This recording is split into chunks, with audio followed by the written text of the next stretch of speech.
What made me interested in Kenken was that since last year, I have seen children getting trophies and winning medals, so I was also enthusiastic. I feel very proud of myself and delighted. I feel that my goal has been achieved.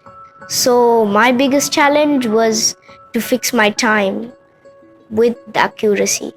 Yeah, indeed. Normally, he's naturally he has a born talent in maths.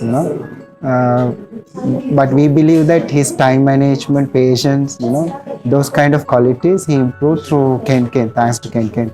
So we can see his still self-discipline, especially.